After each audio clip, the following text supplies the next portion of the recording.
1326 সালের পৌষ মাসে মা জয়রামবাটিতে ছিলেন। জন্মতিথির দিন বিকেলে তাহার সামান্য জ্বর হয়। মাঝে মাঝে ভালো থাকলেও এই জ্বরে ক্রমশ ভুগতে ভুগতে মা খুব দুর্বল হয়ে পড়েন। এই অসুস্থতার মধ্যেও অনেক ভক্ত সেখানে দীক্ষা নিতে গেছেন এবং তাহার কৃপা লাভ করেছেন। হয়তো একবার জ্বর হয়ে গেল, জ্বর ছাড়তেই অন্নপথ্য পাবার পূর্বেও মা দীক্ষা দিয়েছেন, কারণ ভক্তেরা কত আশা করে তাহার নিকট যাইতেন। কলকাতায় আসবার 2-1 দিন আগে মা সিংহবাহিনীকে প্রণাম করতে গেছিলেন। তিনি তখন এত দুর্বল হয়েছেন যে ওইটুকু গিয়ে ফিরে আসতেই অত্যন্ত ক্লান্তি বোধ করেন। বলেছিলেন কাল ঘাম ছুটিয়ে দিয়েছিল, কিন্তু অধিকাংশ স্থলেই নিজের জ্বর ও এইরূপ অত্যাধিক দুর্বলতার কথা প্রকাশ করতেন না, পাছে ভক্তদের দর্শনাদির ব্যাঘাত হয় অথবা তাহার জন্য অপরে ভাবিত হয়। তাহার এইরূপ অসুখের সংবাদ পেয়ে পূজনীয় শরৎ মহারাজ চিকিৎসার জন্য তাহাকে কলকাতায় আনালেন। ফাল্গুন মাসের মধ্যভাগে মা কলকাতায় পৌঁছলেন। তখন তাহার শরীর অতি শীর্ণ, খুব দুর্বল হয়ে পড়েছিলেন। শ্রীযুক্ত শ্যামাদাস কবিরাজের চিকিৎসায় কিছুদিন তাহার জ্বর বন্ধ থাকে। শরীর তখন অনেকটা ভালো মনে হচ্ছিল। একদিন ভক্তেরা অনেকে প্রণামও করেন। কবিরাজি ঔষধের মধ্যে একটি তিক্ত পাচন ছিল।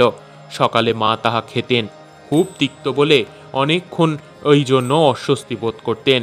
এমনকি দ্বিপ্রহরে আহারের সময়ও যেন মুখে সে তিক্ত স্বাদ বোধ হতো, তাই ভাত খাইতে পারতেন না। ওষুধ বদলানোর কথায় কবিরাজ বললেন ওই রোগে তিক্ত ছাড়া তাহার ঔষধ নেই। তখন কবিরাজির পরিবর্তে ডাক্তারি চিকিৎসা আরম্ভ হয় এবং ডাক্তার বিপিন ঘোষকে দেখানো হয়। জ্বরও পুনরায় দেখা দিল। বিপিনবাবু প্রায় 1.5 মাস চিকিৎসা করেন। তারপর ডাক্তার প্রাণধন বসুকে দেখানো হয়। এই সময় ডাক্তার সুরেশ ভট্টাচার্য ও ডাক্তার নীলরতন সরকারকেও একদিন আনা হয়। নীলরতনবাবু কালাজ্বর বলে নির্দেশ করেন।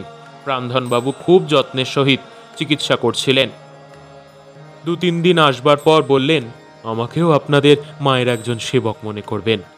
মা তাহাকে খুব ভালোবাসতেন। তাহার জন্য আম, লিচু প্রভৃতি পাঠিয়ে দিতে বলতেন। রোগের উপশম না হওয়ায় কবিরাজি চিকিৎসা আরম্ভ হয় এবং শ্রীযুক্ত শ্যামাদাস বিশেষ অসুস্থ থাকায় কবিরাজ রাজেন্দ্রনাথ সেন দেখতে থাকেন। তাহার সঙ্গে শ্রীযুক্ত কালীভূষণ সেন ও শ্রীযুক্ত রাম কবিরাজকেও আনা হতো। কিছুতেই কিছু হলো না। রোগ দিন দিন বাড়তে লাগলো। প্রত্যহ 3-4 বার করে জ্বর উঠত। পিত্ত প্রধান জ্বর, শরীরে অসহ্য জ্বালা হতো। মা বলতেন পানাপুকুরের জলে গা ডুবিয়ে থাকবো বাবা। বরফে হাত রেখে আমরা সেই হাত মায়ের শরীরে বুলিয়ে দিতাম। জ্বর বৃদ্ধির সময় প্রায় হুঁশ থাকতো না। তখন গ্রীষ্মকাল। একদিন দ্বিপ্রহরে বহু দূর গিয়ে তবে বরফ পাওয়া গেল। এসে দেখলাম অসহ্য গাত্রদাহ। বরফ কাপড় দিয়ে ঢেকে তাহার উপর মায়ের হাত রেখে দিতেই মা আরাম পেয়ে চিৎকার করে বলে উঠলেন ও রাসবিহারী, তুমি কোথায় পেলে? গাত্রদাহের জন্য যাহাদের গা ঠান্ডা তাহারা কাছে গেলেই মা তাহাদের গায়ে হাত রাখতেন। ভুগে ভুগে তিনি যেন ছেলে মানুষের মতো হয়ে গেছিলেন। একদিন সকালবেলা আমাকে ডেকে পাঠালেন। আমি যাওয়া মাত্র বললেন আমাকে কোলে করে বসো। এই দীর্ঘকাল শুয়ে থাকতে থাকতে রোগের যন্ত্রণা শরীরে যেন আর সহ্য হচ্ছে না। সরলা কাছে ছিলেন। তাহাকে বললাম মাকে একটু কোলে করে বসো, তোমরা মেয়ে ছেলে। তিনি চুপ করে থাকায় শেষে বালিশ উঁচু করে তাহাই ঠেসান দিয়ে মাকে বসিয়ে গায়ে ও মুখে একটু হাত বুলিয়ে সান্ত্বনা করলাম।